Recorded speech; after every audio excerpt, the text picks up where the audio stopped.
सत्ता में अब बात करते हैं पीएम मोदी के मणिपुर दौरे की, जिसकी चर्चा आज पूरे देश में हो रही है, क्योंकि मणिपुर देश का वो राज्य है जो कई महीनों तक हिंसा की आग में जलता रहा। 2 वर्ष में मणिपुर में 300 से ज्यादा लोगों की मौत हो चुकी है। इस हिंसा से हजारों परिवार पीड़ित हैं, प्रभावित हैं। शांति के सूरज उगाने वाली कोशिशों के साथ पीएम मोदी आज सुबह मणिपुर पहुंचे। पीएम मोदी ने इम्फाल और चूड़ाचांदपुर में 8,500 करोड़ रुपए से ज्यादा की विकास परियोजनाओं का शिलान्यास और उद्घाटन किया। इम्फाल में 1,200 करोड़ रुपए और चूड़ाचांदपुर में 7,300 करोड़ की योजनाओं का शिलान्यास और उद्घाटन किया। पीएम मोदी ने हिंसा प्रभावित इलाकों में से एक चूड़ाचांदपुर में रोड शो किया, जनसभा की। अपने संबोधन में विकास और शांति वाले वादे किए। पीएम मोदी ने सभी संगठनों से शांति के रास्ते पर आगे बढ़ने की अपील की। ये वादा भी किया कि भारत सरकार हर परिस्थिति में मणिपुर के साथ है। PM Modi Manipur UEM Jaipur is a perfect target for prospective students aspiring for good jobs, good education with future-ready skills. Manipur के हिंसा प्रभावित चूड़ाचांदपुर में भी गए, जो कुकी बहुल इलाका है। वहां रिलीफ कैंप में हिंसा पीड़ितों से मुलाकात की। इसके बाद पीएम मोदी इम्फाल गए, जो मैती बहुल इलाका है। हिंसा प्रभावित लोगों से वहां मुलाकात के बाद पीएम मोदी ने कहा कि किसी तरह की हिंसा दुर्भाग्यपूर्ण है। आप सुनिए पीएम मोदी ने मणिपुर को लेकर और क्या कुछ कहा।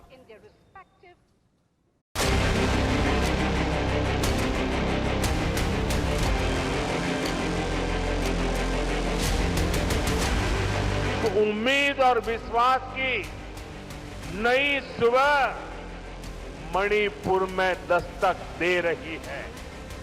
साथियों, किसी भी स्थान पर विकास के लिए शांति की स्थापना बहुत जरूरी है। बीते 11 वर्षों में नॉर्थ ईस्ट में दशकों से चल रहे अनेक विवाद, अनेक संघर्ष समाप्त हुए हैं। लोगों ने शांति का रास्ता चुना है, विकास को प्राथमिकता दी है।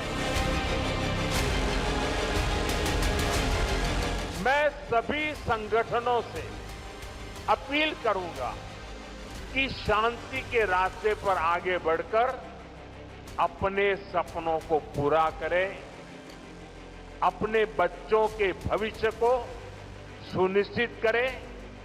और मैं आज आपको वादा करता हूं, मैं आपके साथ हूं।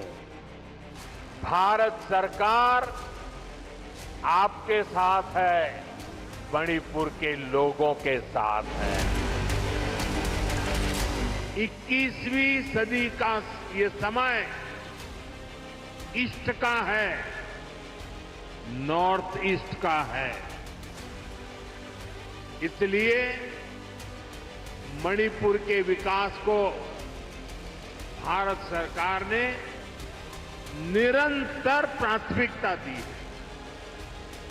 इसी का परिणाम है कि मणिपुर की विकास दर लगातार बढ़ रही है।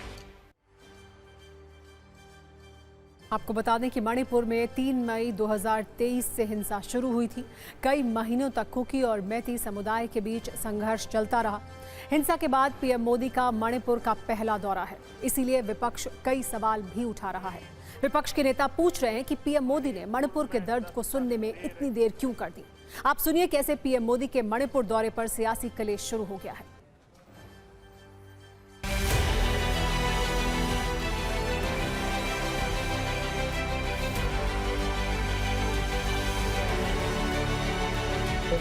I'm glad that he has decided after 2 years that it's worth him visiting. He should have visited much long before, and it's very unfortunate that he has allowed what is happening there to happen for so long, and so many people to get killed and so many people to go through so much strife before he has decided to visit.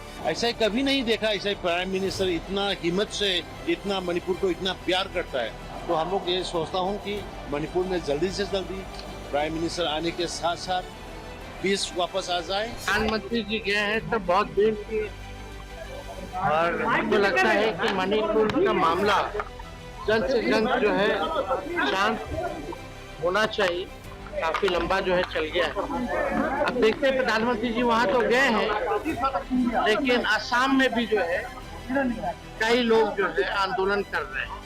आपको लगता है मणिपुर गए तो असम भी हो लेना चाहिए? आग को आग से नहीं बुझाया जाता, आग को पानी से बुझाया जाता है। कौन से समय कहां जाना, कौन से समय कहां नहीं जाना, ये सारी एक नीति में पड़ा। मणिपुर का आदमी इंसान बोल रहा है। अब तक तो लगातार बार बार बोल रहे थे पीएम क्यों नहीं गए। जब पीएम जा रहे हैं तो कम से कम धन्यवाद के 2 शब्द तो बोलते। देखिए, ये जो उदासीनता है, जो लापरवाही और लगातार आरोप मढ़ने की प्रवृत्ति से राहुल जी उबर नहीं पा रहे हैं। राजनीति अपनी जगह है, लेकिन सत्य यही है कि मणिपुर बहुत कठिन वक्त से गुजरा है। कुकी और मैती समुदाय के बीच आज भी तनाव है।